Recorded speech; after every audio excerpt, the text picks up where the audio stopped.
Et donc, j'invite le professeur Brigitte Fourroux et Madame Marine Dosso, qui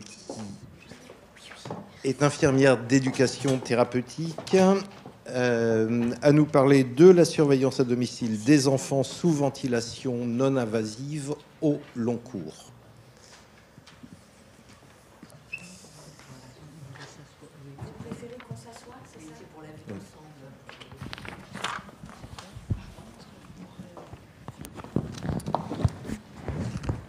Pour faire passer les diapositives, je fais comment ?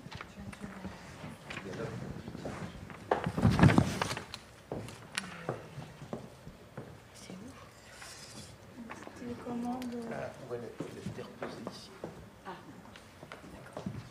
Merci beaucoup. Merci beaucoup.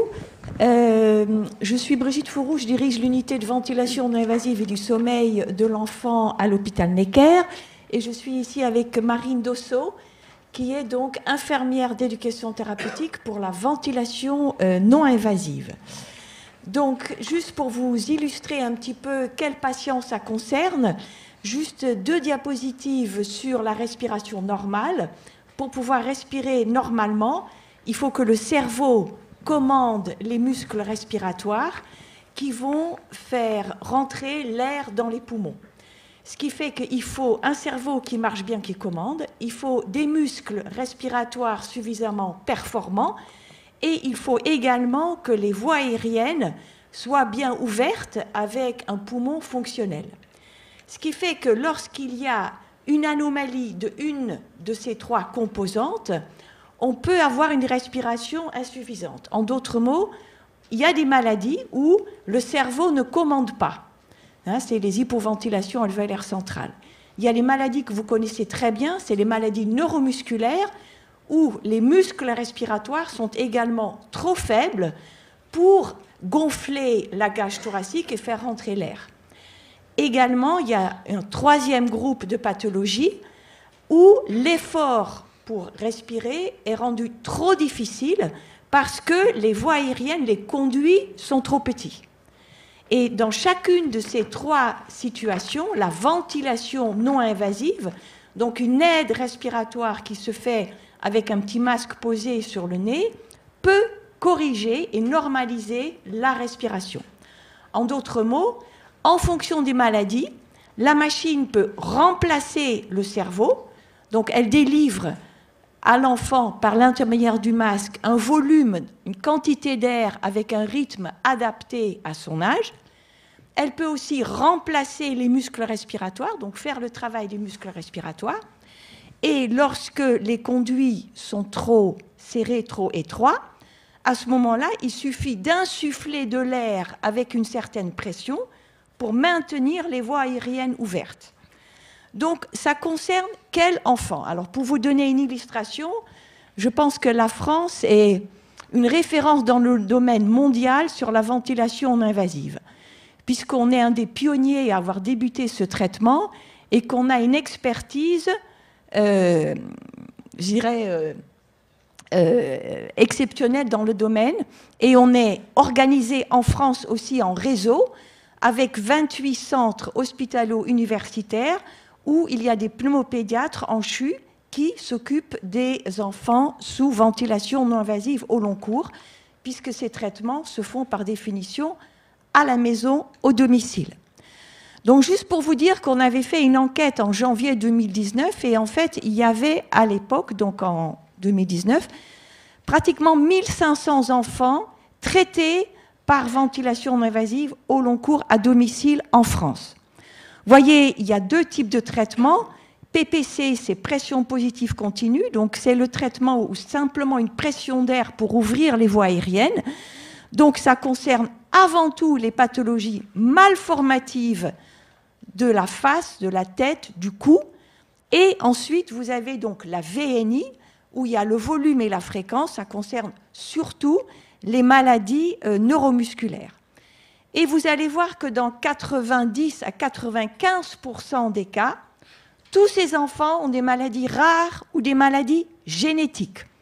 Vous voyez ici, donc obstruction des voies aériennes, vous voyez trisomie 21, Prader-Willi, syndrome de Pierre-Robin, craniosténose, mucopolysaccharidose, syndrome de Di-George, syndrome de charge, Wiedemann-Beckwith, mucolipidose, etc. Donc, également des achondroplasies, maladies osseuses constitutionnelles, etc. Donc, énormément de maladies rares. Voyez ici que certains exemples avec des malformations de la face, des syndromes de Goldenhar, Pierre-Robin, pycnodysostose, tous ces enfants sont donc traités dans des centres maladies rares. D'autres cas, craniosténose, Crouzon, achondroplasie, chérubinisme, etc.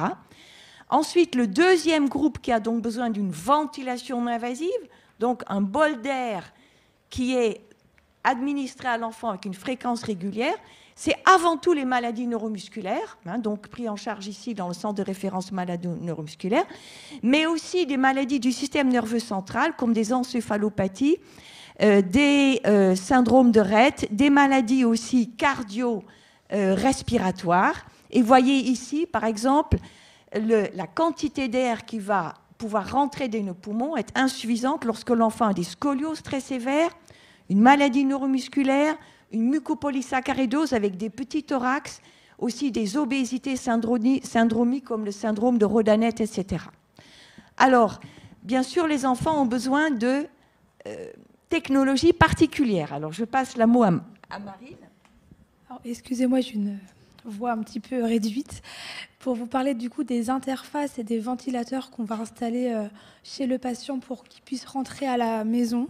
Donc pour le choix des interfaces, on a de multiples interfaces. On a un petit choix pour les enfants en pédiatrie, mais il y a beaucoup de choix chez l'adulte. Donc on utilise les masques de l'adulte chez nos enfants à l'aide du coup des prestataires de ville qu'on contacte lorsqu'on installe les VNI ou les PPC chez nos enfants. Et avec l'aide des prestataires, on va pouvoir faire un choix adapté en fonction de l'âge de l'enfant et de sa pathologie. Pareil pour les ventilateurs, on choisit la machine en fonction de l'âge de l'enfant, de sa pathologie, de son poids et surtout de la modalité de la ventilation. Et après, au long cours, lorsque les patients rentrent à la maison, on est en lien avec le prestataire et on revoit très régulièrement, durant les consultations notamment, s'il y a besoin de changer un masque, s'il y a un patient a un problème, pareil, il peut contacter le prestataire et nous, on communique ensemble sur les problèmes éventuels si besoin. Voilà, il y a des masques du coup quand même spécialisés pour les tout petits, comme vous pouvez voir ici, le Soft Baby et puis le Wisp Girafe, du coup qui sont quand même le design, ils ont essayé de faire des grands efforts pour que ça soit vraiment très agréable pour les enfants et puis pour les parents aussi, que ce soit un petit peu le côté ludique pour le choix de l'interface, quand c'est possible. Alors, la partie essentielle pour que l'enfant puisse rentrer à la maison avec la machine, c'est l'éducation thérapeutique. Du coup, il y a toute une éducation thérapeutique avant le retour à la maison où donc, on s'occupe de toute la formation des parents pour qu'ils puissent rentrer à la maison en toute sécurité avec les règles de bonne pratique et sur l'utilisation du matériel et qu'ils se sentent à l'aise avec l'enfant et la machine à la maison. Donc on a différents outils lors des mises en route. On a donc, comme vous pouvez le voir, la peluche Windy, où on peut la ventiler. Du coup, ça, pour l'enfant, il se sent moins seul lors des mises en route. On fait participer les parents vraiment à chaque mise en route. Les parents sont présents durant toute l'éducation. De plus, on va leur remettre, on a un petit livre qui a été fait avec Sparadrap, la VNI, une machine pour mieux respirer. Du coup, c'est avec des mots simples, destinés vraiment aux parents. Ils rentrent à la maison avec ce livret qui les accompagne pour la suite. On a aussi une fiche de suivi des connaissances des techniques de la VNI. Du coup, on fait des évaluations en fonction des différentes compétences que les parents acquièrent durant toute l'éducation. On a aussi une petite histoire à adapter, pour les plus petits, Windy et le masque magique. Et puis évidemment, on les félicite et on les encourage régulièrement avec des diplômes. On a aussi des porte-clés, des petits stickers. Vraiment, on essaye au mieux les accompagner et les récompenser tout au long de la mise en route de la machine et puis durant le suivi également. Alors, ça se passe comment? C'est sûr qu'on a été obligé d'adapter nos pratiques étant donné le manque de lits à l'hôpital Necker. Donc maintenant, dans 80% des cas, on débute une ventilation non invasive en hôpital de jour. C'est-à-dire qu'on n'hospitalise plus les enfants, ils viennent en consultation le matin, on leur explique, ils déjeunent, les petits font une sieste, les grands font un moment de temps calme. Et en fait, l'initiation et toute l'explication se fait sur une seule journée. Pourquoi c'est possible? Puisqu'il y a un relais qui est pris avec le prestataire. Donc on travaille avec des prestataires de domicile qui sont formés spécifiquement à la pédiatrie et qui vont revoir les parents et l'enfant le soir de la sortie.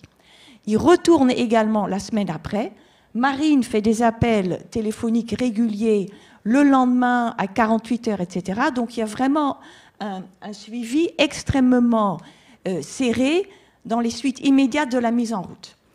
Ensuite, on revoit systématiquement les enfants au minimum 1 mois après la mise en route, à 3 mois, et ensuite le minimum réglementaire, c'est tous les 6 mois.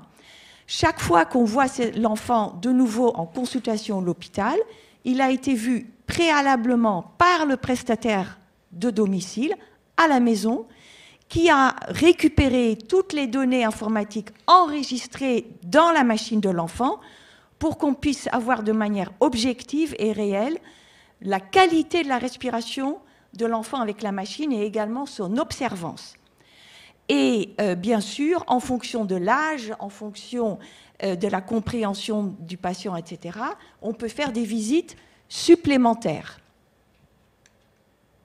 Alors, avant la consultation, ce qu'on fait, c'est récupérer les données machines, c'est-à-dire que toutes les machines ont maintenant une carte informatique sur laquelle sont enregistrées toutes les données de la respiration, la quantité d'air qui rentre, la fréquence respiratoire, les pressions délivrées, etc. Et aussi, nous, on a montré que même si l'enfant dormait parfaitement bien avec la machine, il ne se plaignait plus de rien, etc., il fallait obligatoirement contrôler quand même le taux d'oxygène et de gaz carbonique pendant la nuit, parce qu'ils pouvaient très bien être anormaux, alors que l'enfant ne se plaint de rien et qu'il utilise très bien sa machine. Donc ça, c'est une première observation très importante. Il faut faire des contrôles, même quand ça va bien. Ensuite, on a fait un deuxième travail pour montrer que c'était parfaitement possible de faire ces enregistrements à la maison, avec le prestataire qui vient déposer le matériel, qui revient le lendemain pour le récupérer les résultats et nous l'envoyer à l'hôpital. C'était moins cher, plus confortable et bien sûr pour les familles. Et surtout, on a montré que même les résultats à la maison étaient meilleurs que ceux faits à l'hôpital, avec bien sûr une économie de santé extrêmement importante. Donc c'est grâce à ces travaux qu'on a réussi à obtenir un remboursement spécifique pour la ventilation non invasive au long cours en France pour les prestataires de domicile. Alors pendant la consultation... Donc, on va vérifier l'utilisation, la tolérance de la machine et du masque. Du coup, c'est là qu'on revoit pendant la consultation s'il y a des soucis avec le masque. Et après la consultation, moi, je vais contacter le prestataire pour faire le point avec lui et voir s'il y a besoin de changer l'interface, vérifier ou rajouter des accessoires pour le confort du patient. Et du coup, le prestataire ira au domicile après la consultation pour faire ces ajustements. On va évaluer du coup le sommeil de l'enfant, les bénéfices ressentis. Là, on va vérifier également l'état du matériel. S'il y a un souci quelconque, on peut faire aussi la propreté, oui, aussi, et les problèmes éventuels de la ventilation. Alors bien sûr, le but, c'est que l'enfant n'ait pas cette machine toute sa vie, en dehors, par exemple, des maladies progressives, comme les maladies neuromusculaires. Et par exemple, dans les malformations de la tête et cou, la PPC sert d'attente à une chirurgie correctrice pour laquelle, le plus souvent, l'enfant doit avoir un âge minimal. D'accord ? Donc en fait, nous sommes un traitement d'attente et le but, c'est que à la fin de l'adolescence, avant l'âge adulte, il puisse être complètement sevré de la machine grâce à une prise en charge multidisciplinaire, ORL, maxillofaciale, neurochirurgicale, orthodontique, etc. Donc c'est sûr que pour le suivi, en fonction de la pathologie et de l'âge, on fait des enregistrements sans la machine, avant ou après une chirurgie adaptée. Alors voyez juste un exemple ici pour vous montrer les données que nous donnent les cartes informatiques des machines.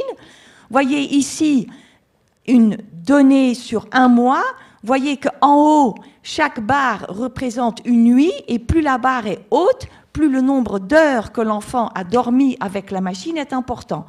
Et voyez en bas les pressions, voyez les fuites éventuelles, etc.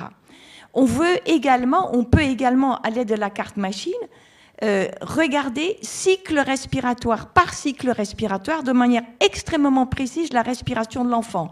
Voyez par exemple en haut, voyez les petites oscillations qui montent. En fait, il y a des fuites, le masque est mal posé, il y a de l'air qui sort entre le visage de l'enfant et le masque, fait que la machine pousse plus fort, mais l'air va à l'extérieur, va pas dans les poumons.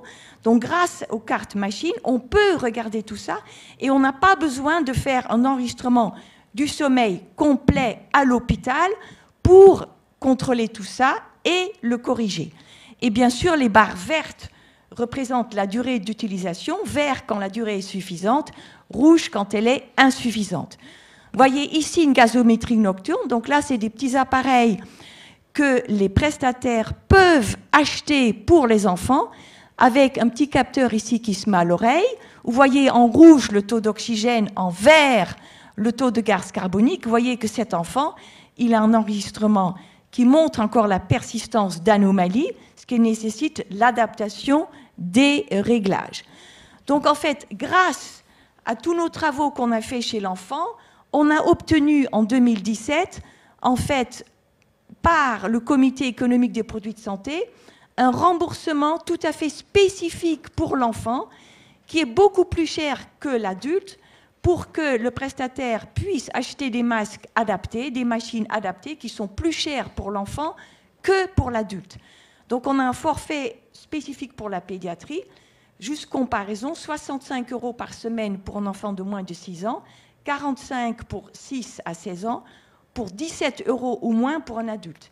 Ce qui permet vraiment au prestataire de faire un travail de qualité.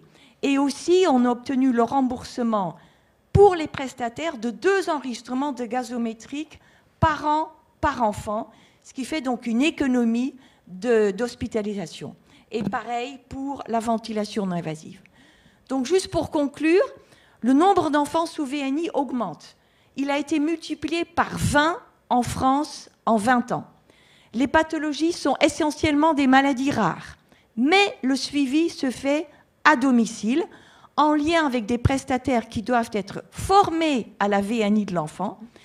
L'intérêt des données machines et maintenant aussi avec la télétransmission n'est plus à démontrer, ainsi que les enregistrements faits à domicile. Et surtout, maintenant, on travaille aussi beaucoup sur la télétransmission des données de la machine directement aux prestataires qui nous les renvoient ensuite à l'hôpital. Et chose très importante, puisqu'il s'agit de maladies rares, il est absolument nécessaire que ces enfants soient pris en charge par une équipe pédiatrique multidisciplinaire expérimentée. Merci beaucoup.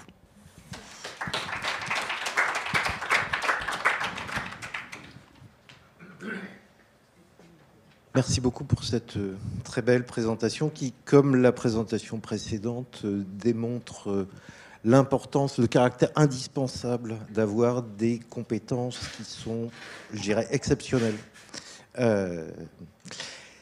Donc les 2 communications sont maintenant ouvertes à toutes vos questions.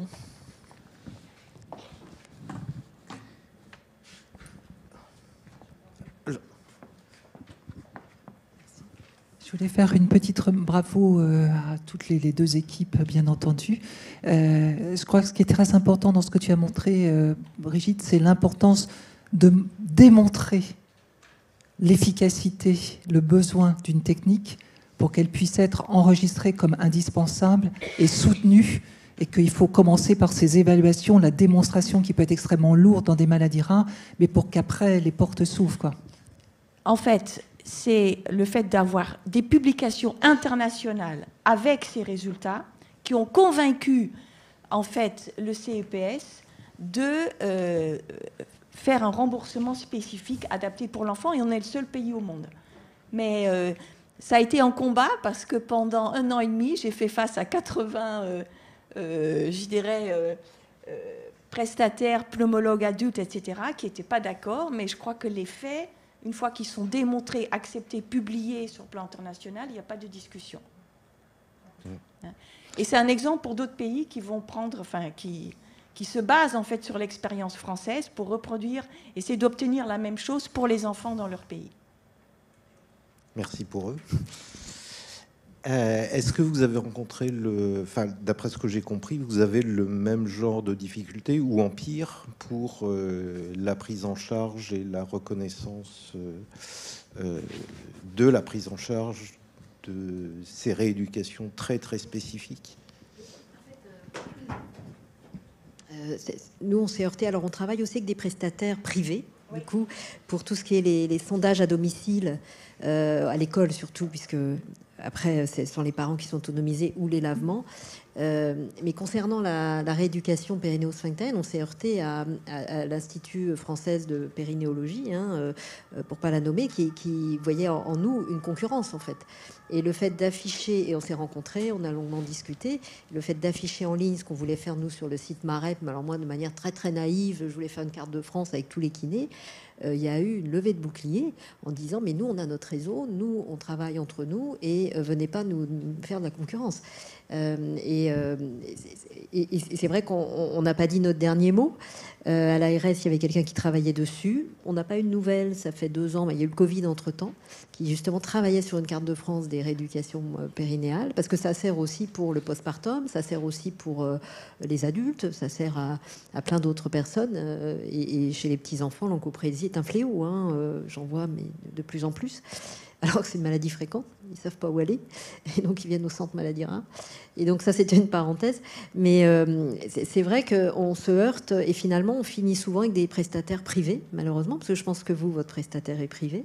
Alors nous, on travaille avec des prestataires de domicile, privés ou pas privés, c'est des prestataires de domicile, mais dans le CEPS, c'est marqué qu'il faut qu'ils soient formés à la pédiatrie.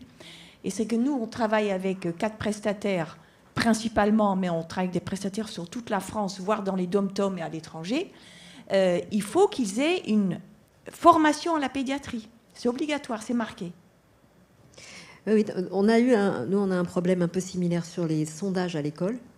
Et la seule voie qu'on a trouvée pour se sortir de l'impasse, parce qu'aucune infirmière ne veut passer 2, 3 fois, 4 fois à l'école pour sonder pour 15 € par jour, c'est des prestataires aussi qui ont des réseaux, eux, qu'ils ont en off, on va dire. Mais il faut obtenir un remboursement. Vous voyez, par exemple, là, pour les enregistrements gazométriques à la maison, c'est 160 € par enregistrement. Ça a été calculé parce que ça compte le trajet du technicien au domicile, aller-retour, et l'achat du matériel qui coûte cher aussi. Mais c'était quand même beaucoup moins onéreux qu'une nuit d'hospitalisation à l'hôpital pour ça. Alors la rééducation est remboursée par la Sécu, donc on n'a pas ce problème-là. Voilà. Je ne sais pas s'il y a des représentants d'ARS ici, mais je pense que c'est avec eux qu'on va pouvoir avancer sur l'affichage d'un réseau.